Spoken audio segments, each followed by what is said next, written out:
I'll have to rest for a water. Yeah.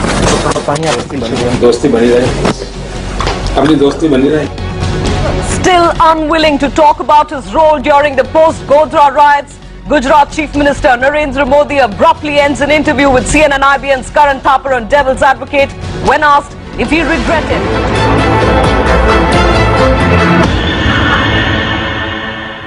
Modi, who was speaking to CNN IBN's Karan Thapar on Devil's Advocate, walked out midway when asked if he regretted the riots of 2002. Here's a look at what happened. Mr. Modi, let's start by talking about you. In the 6 years that you've been Chief Minister of Gujarat, the Rajiv Gandhi Foundation has declared Gujarat to be the best administered state. India today, on 2 separate occasions, has declared that you are the most efficient Chief Minister. And yet, despite that, people still call you to your face a mass murderer, and they accuse you of being prejudiced against Muslims. Do you have an image problem? I think it's not proper to say that people. There are 2 or 3 persons, those who used to talk in this terminology. And I always say, God bless them. You're saying this is a conspiracy of 2-3 people only? I have not said so. But you're saying it's only 2-3 people? This is what I have information. It's not the people's voice. Can I point out to you that in September 2003, the Supreme Court said they had lost faith in the Gujarat government? In April 2004, the Chief Justice of the Supreme Court in open court said that you were like a modern-day Nero who looks the other side when helpless children and innocent women are burnt. The Supreme Court seems to have a problem with you. Karan, I have a small request. Please go to the Supreme Court judgment. And is there anything in writing? I'll be happy to know everything. It wasn't in writing, you're absolutely right. If it was an observation. It is an observation. If it is in judgment, then I'll be happy to give you the answer. But you mean a criticism in court by the Chief Justice doesn't matter? This is my simple request to you. Please go to the court judgment, find out the sentence which we are quoting, and I will be happy that if the people of the India should know it. Okay. It wasn't just open comment made by the Chief Justice. In August 2004, the Supreme Court reopened over 2,100 cases out of a total of around 4,600, almost 40%. And they did so because they believed justice hadn't happened in Modi's Gujarat. I'll be happy, and I'm happy because of this judgment. Because ultimately the court of law will take the decision. I'll tell you what the problem is.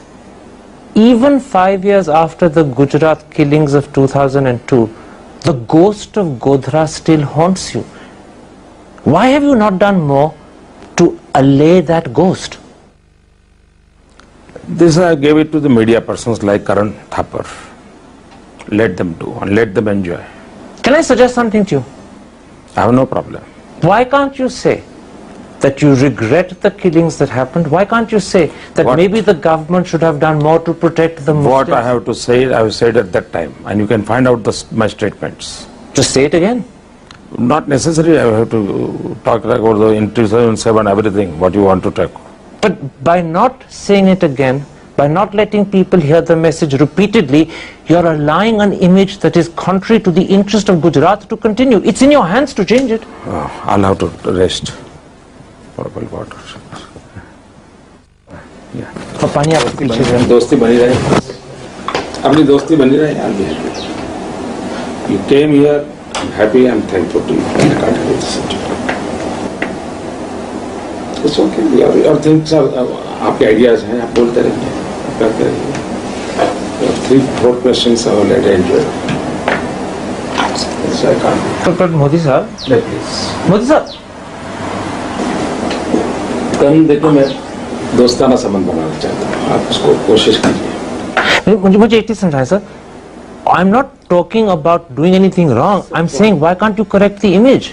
देखिए आपने this is not the time. इसके लिए आपने 2002 में मुझे मिले होते, 2003 में मिले होते, मैं सब करूँगा. Okay, then one second.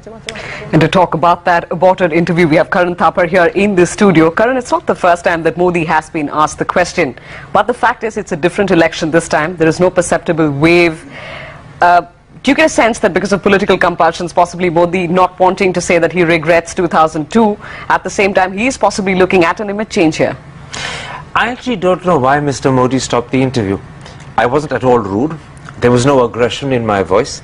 I was asking a question not so much about Godhra, but about the way Modi is perceived and the image problem he has. And it seemed to me this was an opportunity for him to address an issue, to lay to rest a ghost that's been troubling him for 5, if not 6 years.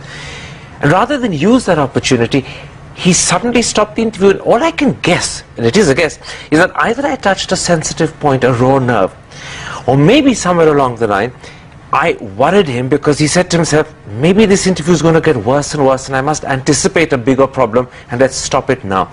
I'm not sure which it was, whether he got scared that it would get worse or whether I touched a raw nerve, a sensitive point, but whatever it was, the reaction to me seemed hugely disproportionate to what I'd asked. Right. It could have been an interesting interview. There are many points that you could have possibly covered. The whole image change that Modi appears to be attempting gradually over the few years. The Gujarat development story that he's been talking about at various fora. Absolutely. In fact, when the interview ended, I said to him that my intention was to go on to talk to him about the trouble he was having within his party, the dissent, Keshubhai Patel in particular. I wanted to talk to him not just about his achievements, and they're fairly substantial achievements, we must grant that, but the criticisms his own MLAs make of those achievements so that he could reply to those. And those were things I think he would want to talk about. But for whatever reason, whatever cloud came across the horizon, he ended the interview, and I spent a whole hour trying to persuade him thereafter to go back and be sensible and redo the interview, but he simply would not agree. Well, it could have been an interesting interview. Karan Thapar, thanks very much for sharing that with us. That's Karan, of course, talking about that aborted interview on Devil's Advocate with Narendra.